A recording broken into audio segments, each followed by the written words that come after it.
Good evening, my dear brothers and sisters in Christ. Pentecost Sunday. Let us include in our Holy Mass the following intentions. For the thanksgiving of Richard and Chona Yumol, Nympha Agapitoong. For the eternal repose of the souls of Jose Roman Sr., Jose Roman Jr., Antonio Iluminada, Juanita, Alejandra, and all poor souls in purgatory.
Let us all rise and glorify the Lord by singing our entrance hymn.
In the name of the Father, and of the Son, and of the Holy Spirit, Amen.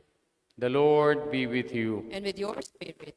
Today, we celebrate the Pentecost Sunday. The Holy Spirit opened to all peoples the knowledge of God and brought together the many languages of the earth in profession of one faith.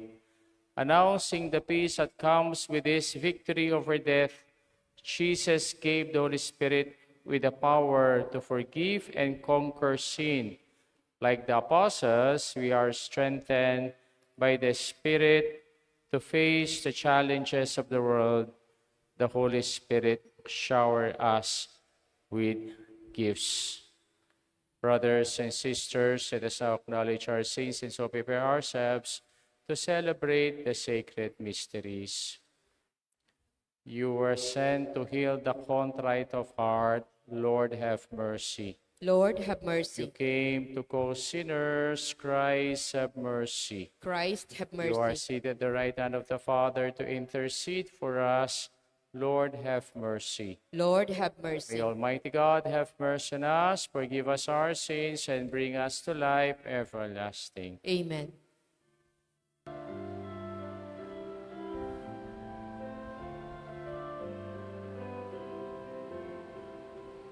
Glory to God in the highest, and peace to God's people on earth.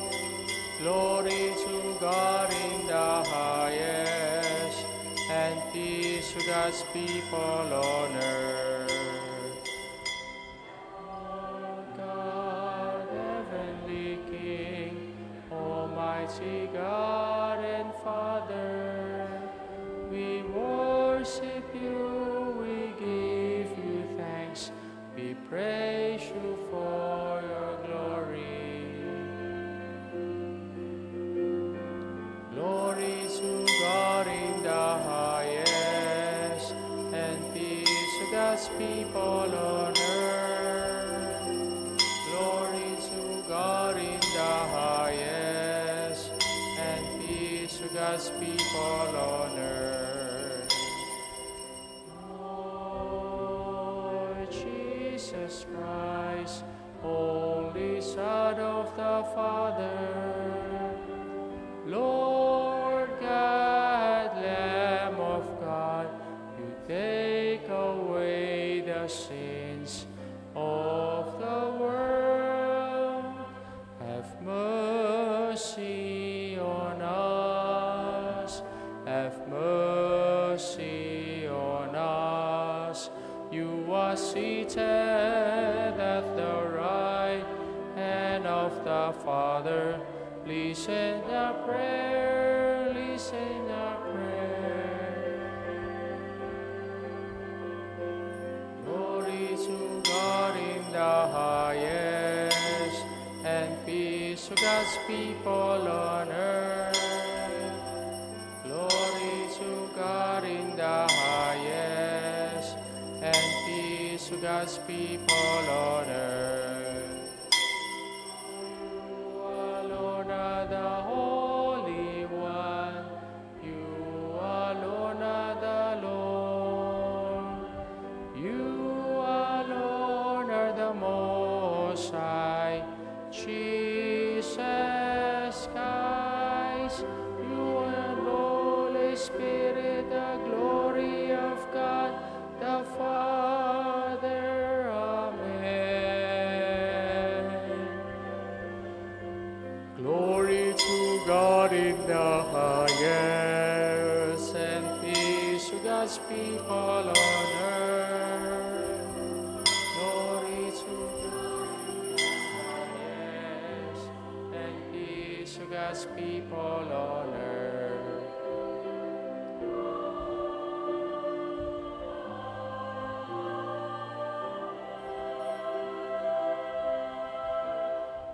Let us pray. O God, who by the mystery of today's great feast sanctify your whole church and every people and nation, pour out, we pray, the gifts of the Holy Spirit across the face of the earth, and with the divine grace that was at work when the gospel was first proclaimed, Fill now once more the hearts of believers through our Lord Jesus Christ, your Son, who lives and reigns with you in the unity of the Holy Spirit, one God, forever and ever. Amen. Amen.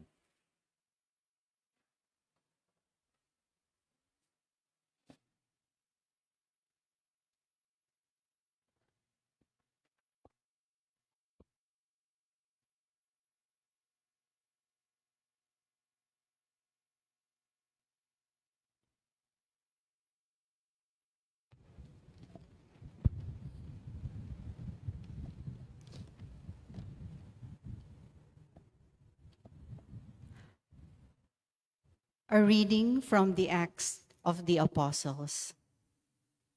When the time for Pentecost was fulfilled, they were all in one place together.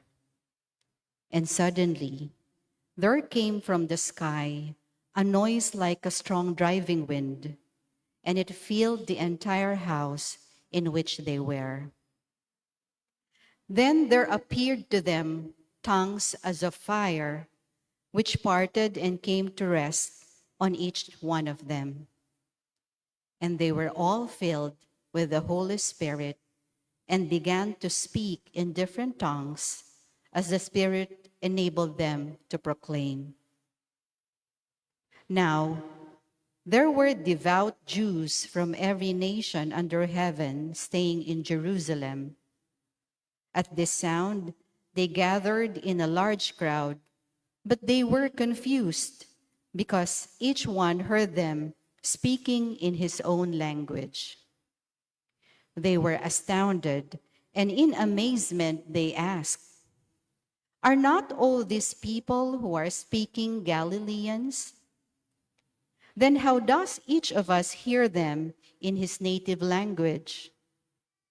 We are Parthians, Medes, and Elamites, inhabitants of Mesopotamia, Judea and Cappadocia, Pontus and Asia, Phrygia and Pamphylia, Egypt and the districts of Libya near Cyrene, as well as travelers from Rome, both Jews and converts to Judaism, Cretans and Arabs. Yet we hear them speaking in our own tongues of the mighty acts of God." The word of the Lord. Thanks be to God.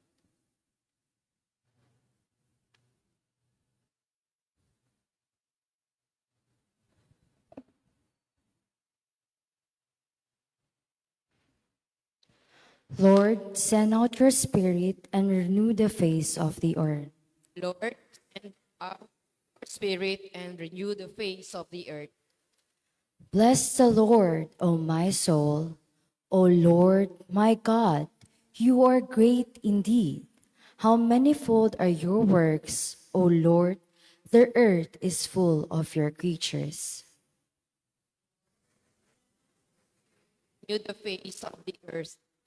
May the glory of the Lord endure forever. May the Lord be glad in his works. Pleasing to him be my theme. I will be glad in the Lord. Lord, send out your Spirit and renew the face of the earth. If you take away their breath, they perish and return to their dust. When you send forth your Spirit, they are created and you renew the face of the earth. Lord, send out your Spirit and renew the face of the earth.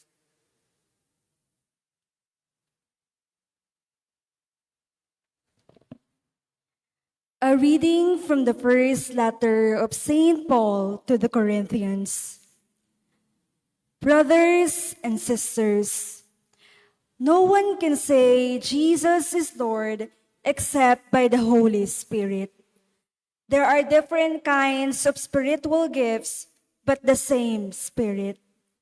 There are different forms of service, but the same Lord. There are different workings, but the same God who produces all of them in everyone. To each individual, the manifestation of the Spirit is given for some benefit. As a body is one, though it has many parts, and all the parts of the body, though many, are one body, so also Christ. For in one Spirit we were all baptized into one body, whether Jews or Greeks, slaves or free persons, and we were all given to drink of one Spirit. The word of the Lord. Thanks be to God. Let us honor the Holy Gospel.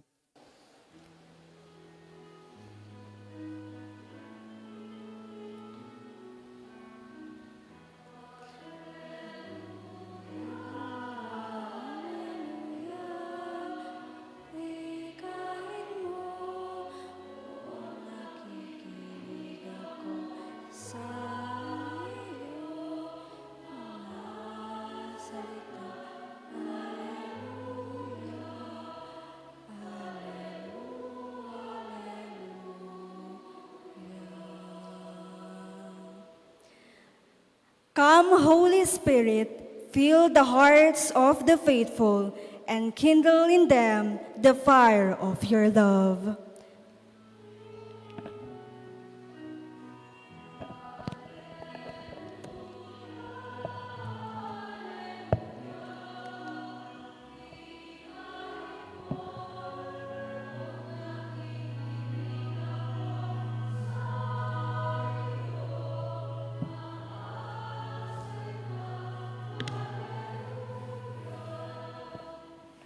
Hallelujah, hallelujah. The Lord be with you. And with your spirit, A reading from the Holy Gospel according to John. glory to you, O Lord. On the evening of that first day of the week, when the doors were locked, where the disciples were, for the fear of the Jews, Jesus came and stood in their midst and said to them, "Peace be with you." When he had said this, he showed them his hands and his side. The disciples rejoiced when they saw the Lord. Jesus said to them again, "Peace be with you. As the Father has sent me, so I sent you." And when he had said this, he breathed on them and said to them, "Receive the Holy Spirit. Whose sins you forgive are forgiven them, and whose sins you retain are retained." The Gospel of our salvation. Praise to Praise you, the Lord Lord Jesus Jesus Christ. Christ. Good evening po sa inyong lahat. Good evening po, Among. And today, we celebrate the birth of the church. Happy birthday to all of you. Perhaps you can share these greetings of birthday sa mga katabi ninyo. Happy birthday. Bakit po ayaw niyong mag-greet ng happy birthday? Today really is the birthday of our faith. This is the birth of our church. When the disciples started to go out of the upper room and proclaim the good news of salvation to people. That is why this is the birthday of the mission of the church or the evangelization of the disciples, the descent of the Holy Spirit, gifts of inspiration. Tayo po ay sanay makareceive ng gifts during Christmas, during our birthdays, during special occasions, our anniversaries, or not even an occasion at all. Kami pong mga pare, we usually receive gifts coming from our friends, coming some of our parishioners. And there is joy in receiving gifts. Why there is joy in receiving gifts?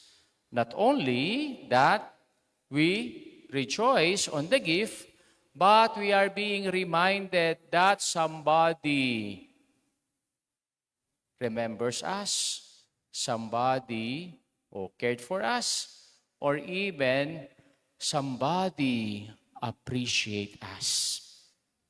Ako po, meron akong unforgettable experience of receiving gift. Why? One time, during Christmas season, I was assigned to celebrate Mass, simbang gabi, Masses on one of the Barrio Chapel in San Fernando. Pagkatapos ko pong magmisa, itong matandang babae, she would always approach me and ask me, "Father, anong gusto mo ba sa darating na Pasko? Anong regalo ba ang ibibigay ko sa iyo?" At ang sagot po sa kanya, "Lola, anything coming from your heart." Every day of that simbang gabi, lagi niya akong pinupuntahan o asking me the same question. At ganun din ang sagot ko, anything coming from your heart. Nung pong araw, bago ang Pasko, she handed me the gift. And I was so very excited kasi very significant dun sa lola yung gift na ibibigay niya sa akin. But to my surprise, upon receiving the gift and open it inside my room, nabigla po ako. Bakit ako nabigla? Kasi pagbigay sa akin ng regalo, it was a long garb just like a nightgown. Nung pong makita ko siya, I complained to her, "Oh Lola, bakit binigyan mo ko ng nightgown?" Alam niyo ho ba, her answer was logical, even practical. "Among, I'm always seeing you wearing long garb. And I suppose during your sleep, you're also wearing nightgown." Hindi ka ba mabibigla dong sa regalong yon, no? So, that gift made me happy. And not only that made me happy, but this gift, I made a realization. A gift coming from the heart, comes from the heart, it is more meaningful. It is more significant. Tayo po ngayon, we are now celebrating the solemnity of the coming of the Holy Spirit, the Pentecost Sunday. And what is this Pentecost all about? From the Roman numeral penta, which means 50 days after the resurrection of our Lord Jesus Christ. Actually, ito po ay hindi isang Kristiyanong pista, kundi ito ay isang pista ng mga Hudyo, counting the days after their celebrate the unblemished Lamb, signifying their freedom from their slavery, from the Egyptians. They will count 50 days. And that 50 days is the celebration of their Pentecost. For us Christians, it is also our celebration, counting our celebration of freedom from our slavery from sin. Kaya po, we have also this celebration, the coming of the Holy Spirit. And what is this celebration all about?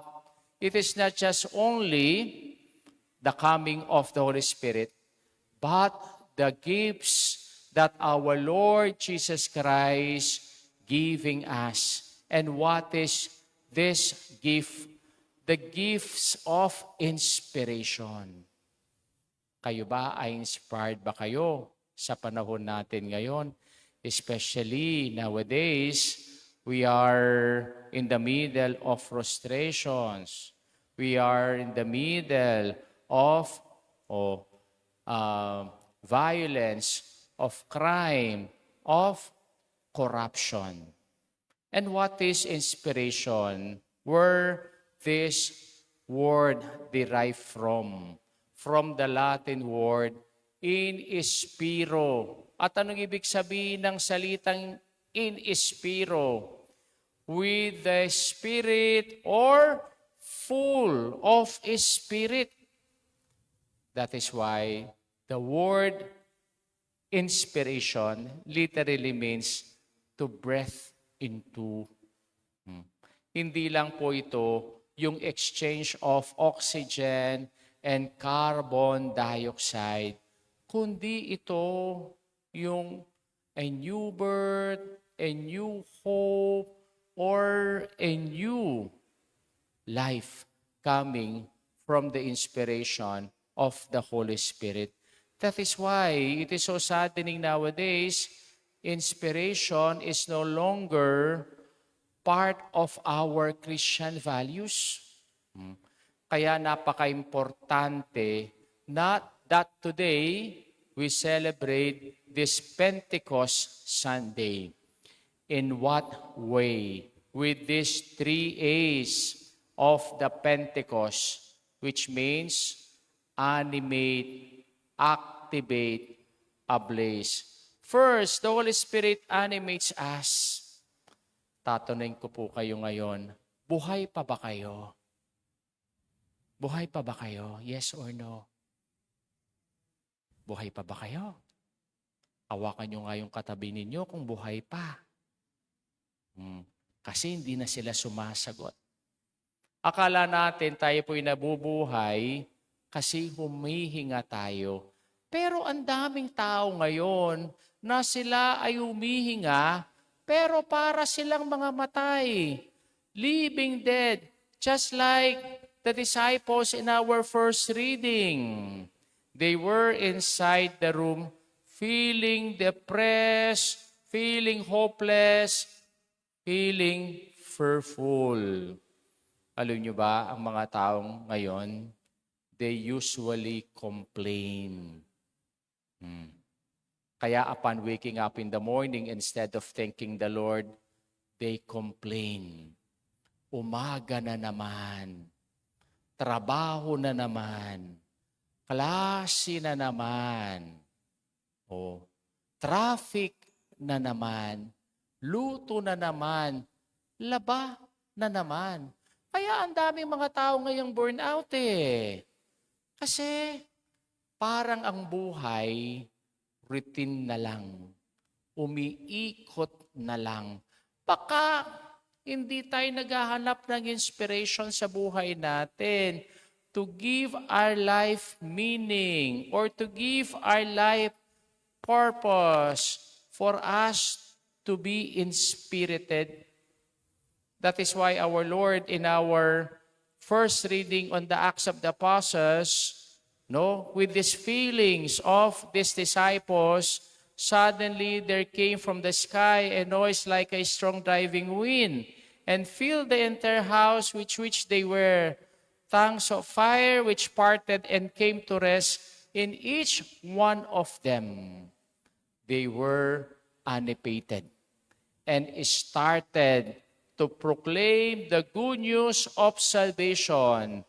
And those people who were there questioned themselves, are not these people who are speaking Galileans? Then now it is that each of us hears them in his own native language.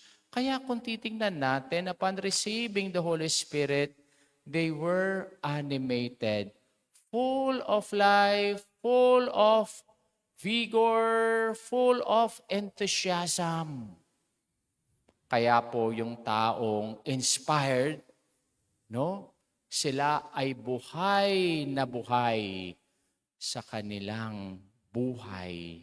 Kaya, kung tayo ngayon ay hindi na-inspired, ask the Lord to grant us the gifts of inspiration.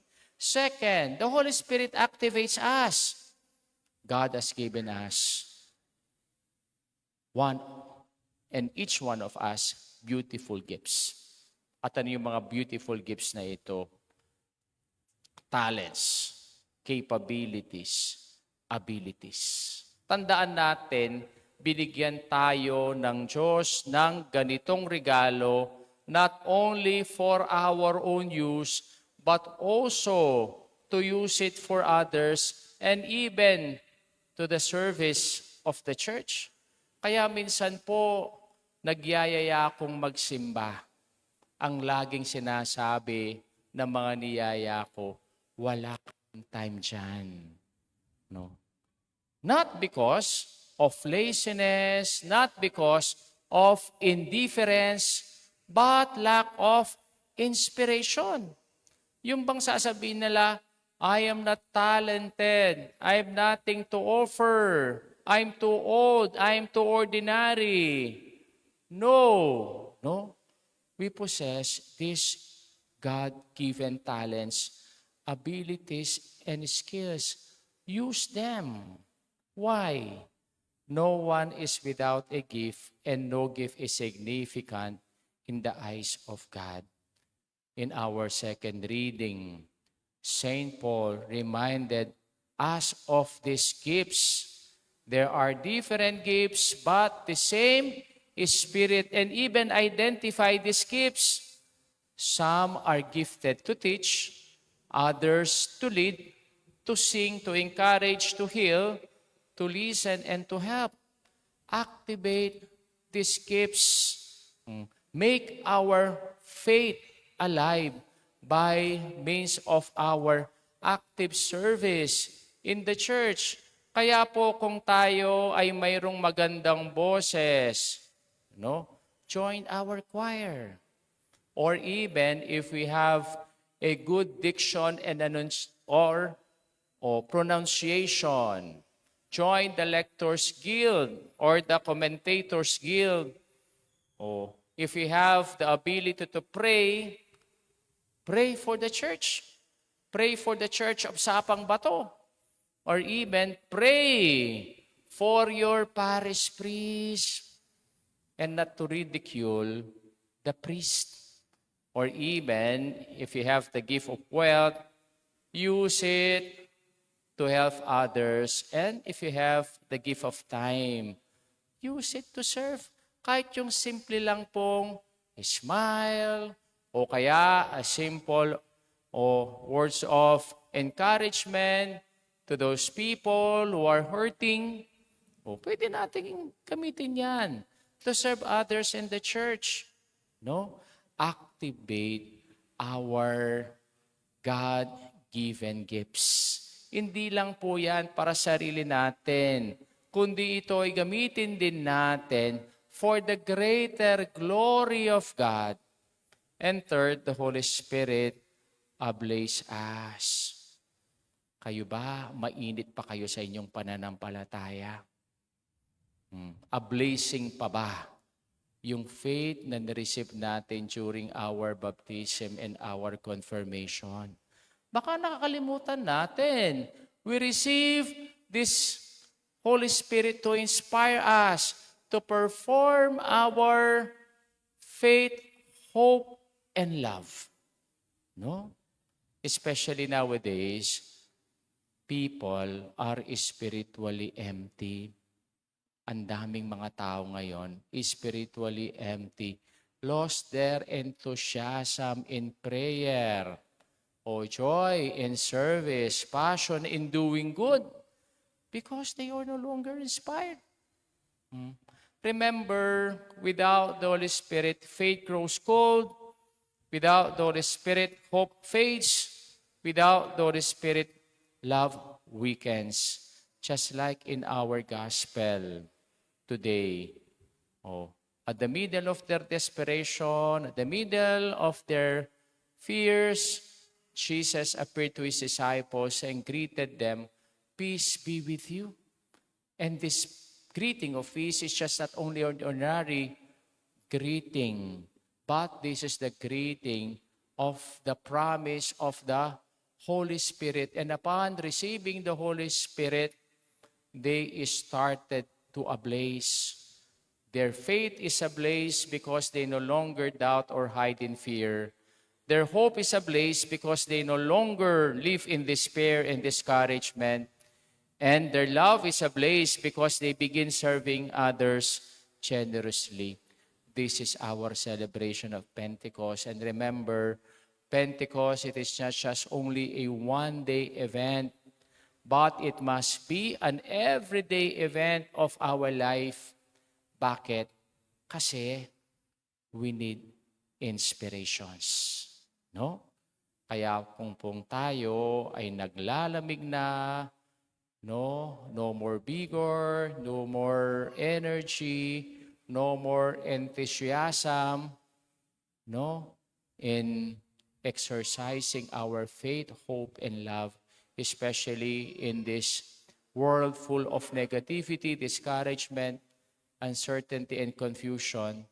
Ask for a gift, not for a material gift, not for a physical gift, but the gift that can inspire us. And these gifts are the gifts of the Holy Spirit to animate us, to activate us, to ablaze us, the gifts of inspiration.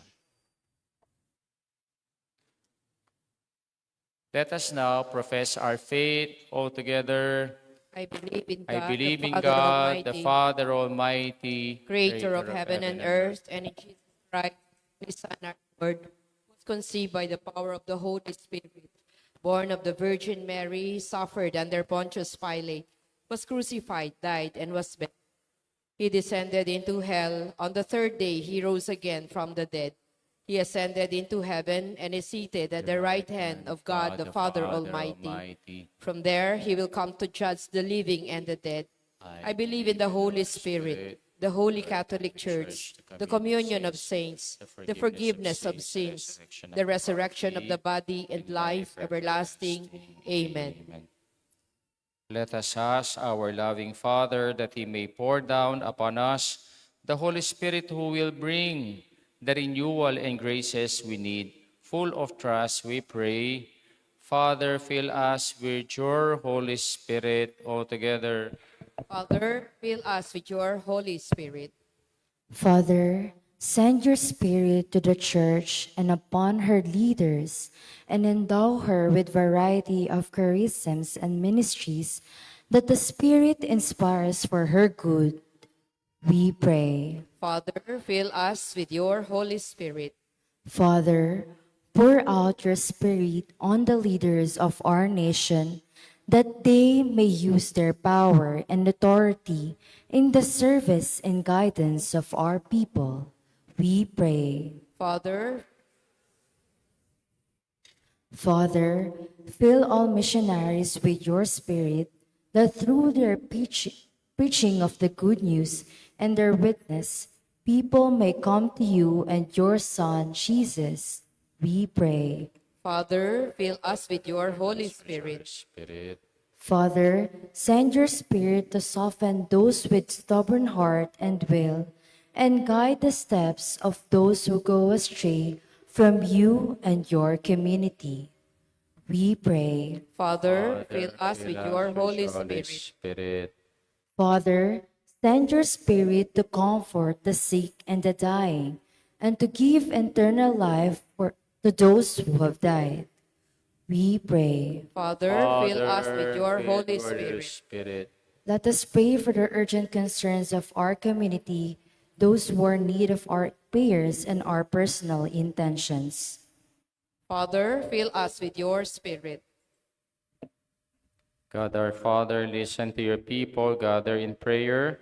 Send us your Holy Spirit and transform us, we ask this through Christ our Lord. Amen.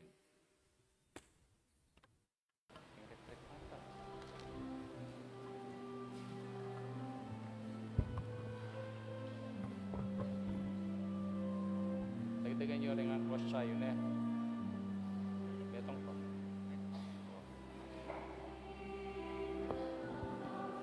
Blessed are you, Lord God of all creation. To your goodness we have this bread to offer. Works human hands have made, it will become for us our bread of life. Blessed be God forever.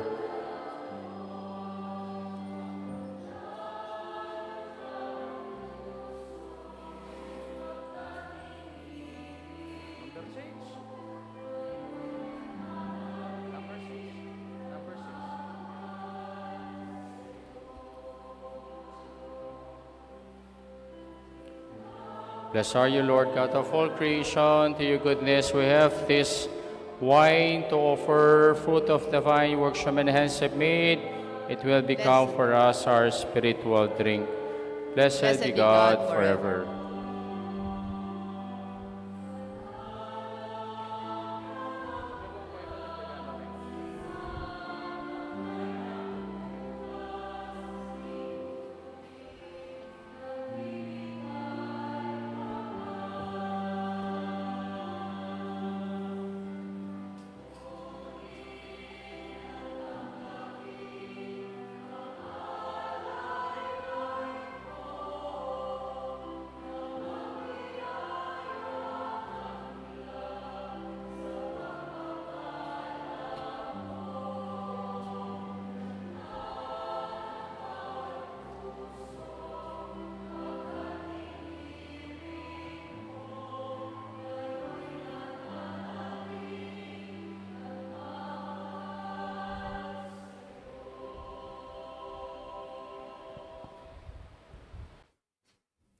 Pray, my brothers and sisters, that my sacrifice and yours may be acceptable to God, the Almighty Father. May the Lord The accept the sacrifice at your hands for the praise and glory of His name, for for our good and good of His holy church. Grant, we pray, O Lord, that as promised by your Son, the Holy Spirit may reveal to us more abundantly the hidden mystery of this sacrifice, and graciously lead us into all truth, through Christ our Lord. Amen. The Lord be with you. And with your spirit, Lift up your hearts. we lift them up to Let the us Lord. give thanks to the Lord our God. It is right and It is just. truly right and just, our duty and our salvation, always and everywhere, to give you thanks, Lord, Holy Father, Almighty and eternal God, for bringing your Paschal mystery to completion. You bestowed the Holy Spirit today on those who made your adopted children. By uniting them to your only begotten Son, this same Spirit, as the Church came to birth, opened to all peoples the knowledge of God, and brought together the many languages of the earth in profession of one faith. Therefore, overcome with Paschal joy, every land, every people exalts in your praise, and even the heavenly powers with the angelic hosts sing together the unending hymn of your glory as they acclaim.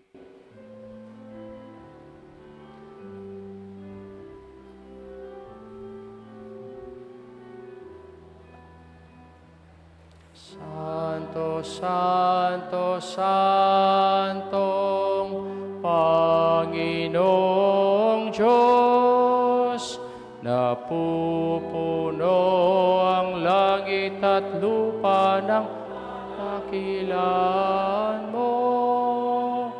Hosana, Hosana, Hosana sa kaitaasan. Hosana, Hosana, Hosana sa kaitaasan. Pinagpalang na paririto sa ngalan ng Panginoon. Hosana, Hosana, Hosana sa kaitaasan. Hosana, Hosana, kaitaasan.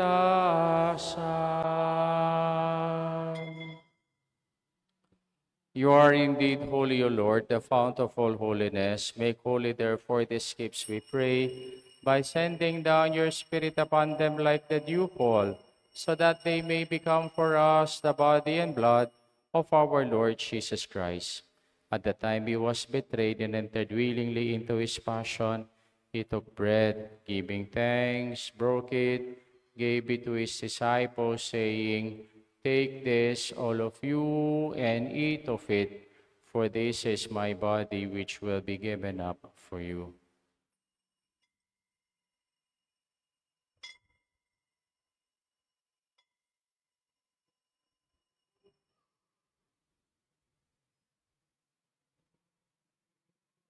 In a similar way, when supper was ended, he took the chalice, and once more giving thanks, he gave it to his disciples, saying, "Take this, all of you, and drink from it, for this is the chalice of my blood, the blood of the new and eternal covenant, which will be poured out for you and for many for the forgiveness of sins.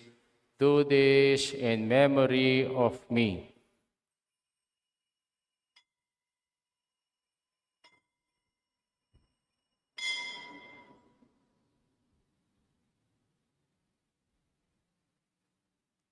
The mystery of faith.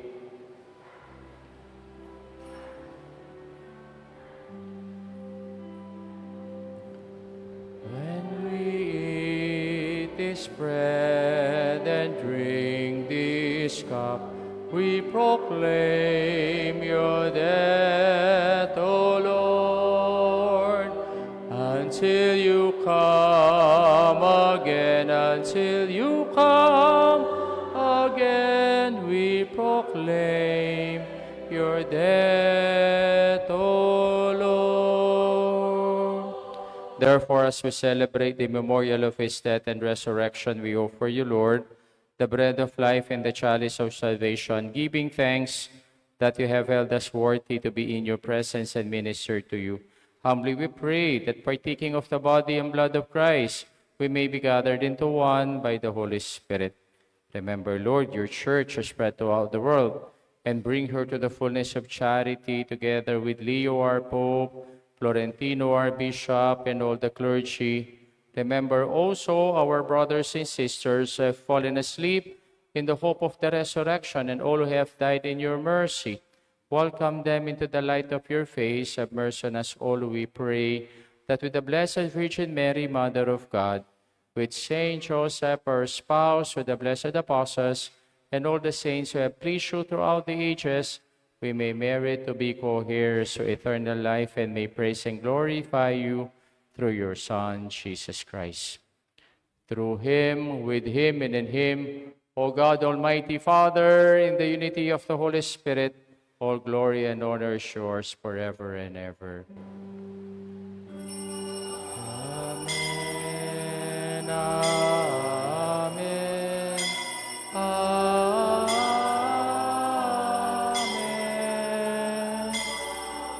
Amen.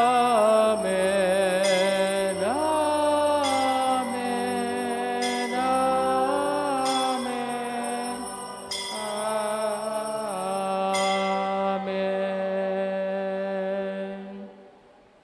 At the Savior's command, informed by divine teaching, we dare to say,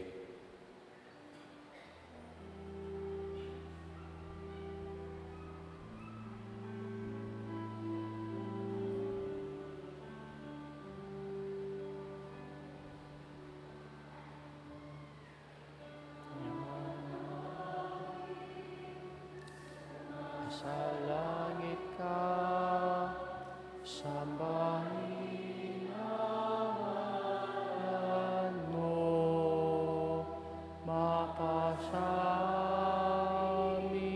ang kaharian mo, sundin ang loob mo, dito sa lupa, para ng sa langit. Bigyan mo po kami ngayon ng aming kakanin sa araw-araw, at patawarin mo kami sa aming mga sala, para ng pagpapatawad namin sa nagkakasala sa amin. At huwag mo kaming ipahintulot sa tukso. Pagyadya mo kami sa lahat masama.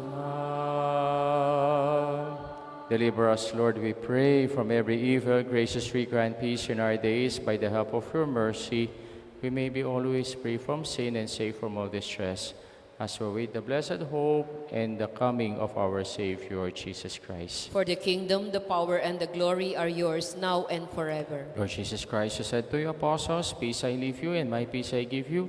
Look not on our sins, but on the faith of your church, and graciously grant her peace and unity in accordance with your will, who live and reign forever and ever. Amen. The peace of the Lord be with you always. And with your spirit. Let us now offer each other the sign of peace. Kapayapaan po kaya kayungan. Kapayapaan po sa inyong lahat. Peace to everyone.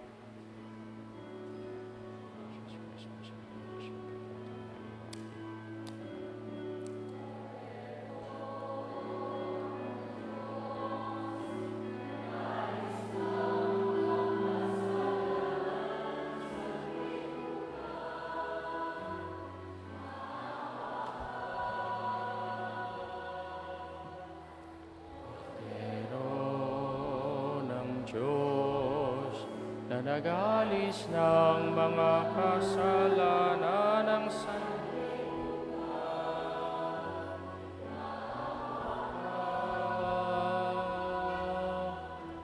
Kordero ng Diyos na nag-alis ng mga kasalanan, ipagkaloob mo sa amin ang kapayapaan.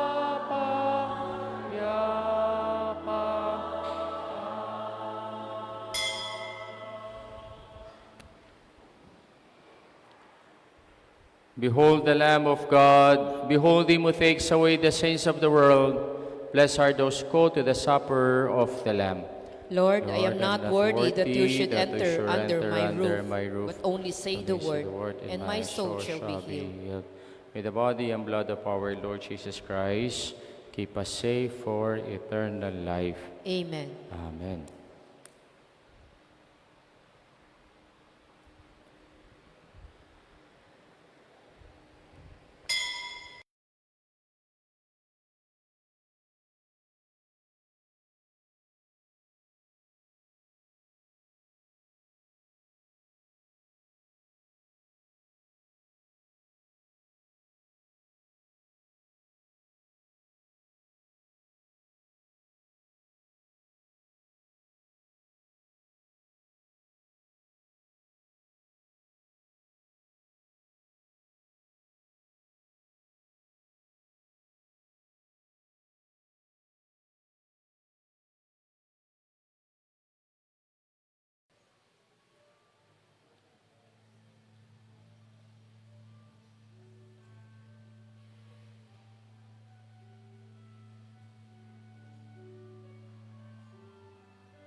Let us pray. O God, bestow heavenly gifts upon your church. Safeguard, we pray, the grace you have given from the gifts of the Holy Spirit poured out upon her may retain in its force, and that this spiritual food may gain her abundance of eternal redemption through Christ our Lord. Amen. Please be seated for a while. Meron tayong second collection for the World Communication Sunday and for the Opus Sancti Petri. Kaya po, ang bibigay natin ngayon, ito po idadalhin natin sa ating Archdiocese for the embellishment of the Church and even for the work of the Pope, the Opus of the Office of Saint Peter. Maraming salamat po sa kabaitan po ninyo, sa support natin sa simbahan natin. At next Sunday, culmination po ng ating Flores de Mayo. Mayroon po tayong prosesyon at 4 o'clock in the afternoon. Inanyahan po namin yung mga kabataang babae from 10 years old up, gustong maging sagala para po sa ating Flores de Mayo. Lumapit na lang po kayo kay Sister Myra sa office natin, kay Rose at kay Sister Ellen Ponce. Sila po yung lapitan natin kung gustong sumali sa mga bata para maging sagala natin.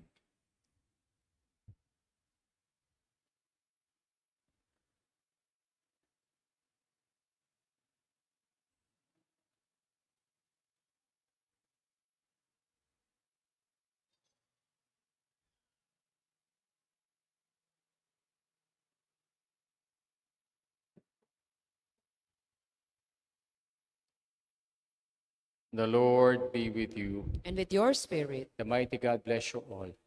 The Father, the Son, and the Holy Spirit. Amen. Our Mass been offered. Let us go in peace and to love and to serve the Lord. Thanks be to God. Good evening po sa inyong lahat and happy Pentecost Sunday to all.